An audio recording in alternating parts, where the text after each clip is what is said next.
Säkylän kunnanvaltuuston puheenjohtaja Satu Tietari. Tämä oli suomalaisittain historiallinen päivä alueiden komitealle, kun Markku Markkula valittiin puheenjohtajaksi ensimmäisenä pohjoismaalaisena. Miten kuvailisit tehtävän merkitystä näin suomalaisnäkökulmasta? Mielestäni on todella hieno asia, että Markku Markkula sai tämän alueiden komitean presidentin tehtävän. Olemme eläneet sellaisessa uskossa, että ehkä mahdotonta pohjoismaisen edustajan päästä tällaiseen merkittävään paikkaan. Tämä on hieno juttu, että nyt varmasti myös syrjäisen ja harvaan asutun alueen ääni kuuluu paremmin. Hieno asia oli myös tänä päivänä esitellä omaa lausuntoa täällä alueiden komiteassa, jotenkin juhlallinen tunne tuli. Kertoisitko vähän tuosta lausunnostasi, joka käsittelee vihreää taloutta? Lausuntoni on mielestäni erittäin tärkeä Euroopan tulevaisuuden kannalta. Meillä on kilpakumppaneina tuolta tulossa Aasian suuret maat, Kiina, Brasilia, Intia, jotka jo joutuvat ilmastollisista syistä ottamaan entistä paremmin huomioon myös vihreät asiat. Ja Euroopan kilpailukyvyn kannalta on erittäin tärkeää, että myös meidän pienet ja keskisuuret yritykset heräävät tähän.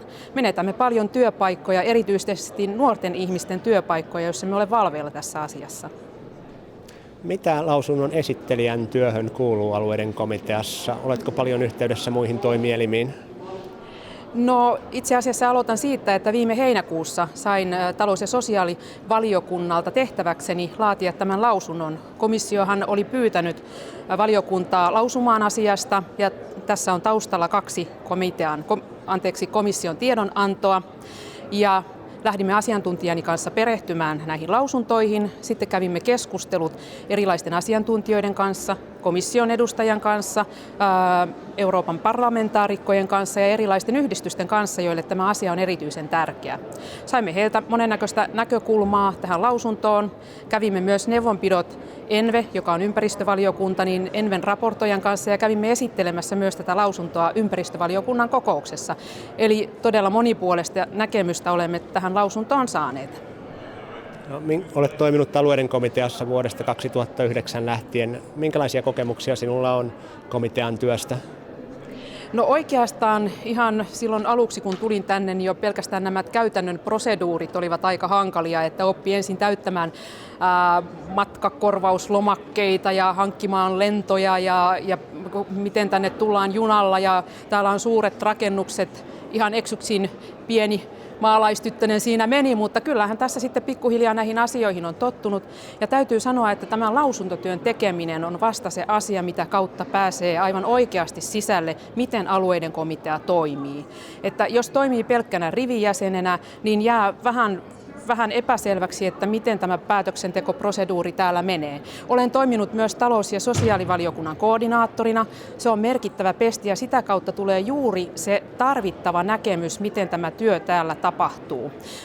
Teen muun muassa muutosesitykset lausuntoihin ja äänestysesitykset, eli se on todellisen vaikuttamisen paikka. Ja koordinaattoreille yleensä juuri annetaan näitä lausuntoja tehtäväksi, että sitä kautta tämä oli nyt sitten toinen lausuntoni jo täällä, minkä tänään esittelen. Mitkä ovat oman kuntasi tai suomalaisten kuntien kannalta keskeisiä haasteita tällä hetkellä, joita olet pyrkinyt täällä alueiden komiteassa edistämään? No olen täällä kyllä pienen kunnan edustaja. Säkylä, joka on noin 5000 asukkaan kunta, niin pitää ottaa erityisesti huomioon. Täällähän on paljon suurempien alueiden edustajia ja yleensä varsinkin tosiaan koordinaattorin tehtävissä, kun saan tehdä näitä muutosesityksiä, niin kiinnitän huomiota sellaisiin kohtiin, mitkä ovat erityisen vahingollisia tai haitallisia pienten kuntien kannalta. Myös maatalouskysymykset ovat sellaisia asioita, mihin kiinnitän huomiota. Mielestäni Suomen pitää ehdottomasti maataloutensa pystyä säilyttämään. Minkälaisia mahdollisuuksia vihreä talous voi tarjota oman kotikuntasi PK-yrityksille? Mielestäni oman kuntani pienten yritysten pitäisi herätä siihen todellisuuteen, että Euroopan unioni tulee käyttämään seuraavan 5 vuoden aikana satoja miljoonia euroja vihreisiin kehittämishankkeisiin. Mikäli ne eivät käytä tätä mahdollisuutta, niin toiset yritykset käyttävät ja siinä vaiheessa ollaan siinä tilanteessa, että on esimerkiksi 2 tuotetta, sama hinta, toisessa on vihreä leima. Jokainen me tiedämme, että kumman asiakas siinä tilanteessa valitsee. Aivan varmasti tämän vihreän tuotteen. Mielestäni myös kuntien pitäisi tiedottaa näille yrityksille paremmin näistä hankemahdollisuuksista, ettei meidän kuntien pienet yritykset menetä tätä tilaisuutta. Tämä on myös Suomen pienten yritysten kohtalon kysymys.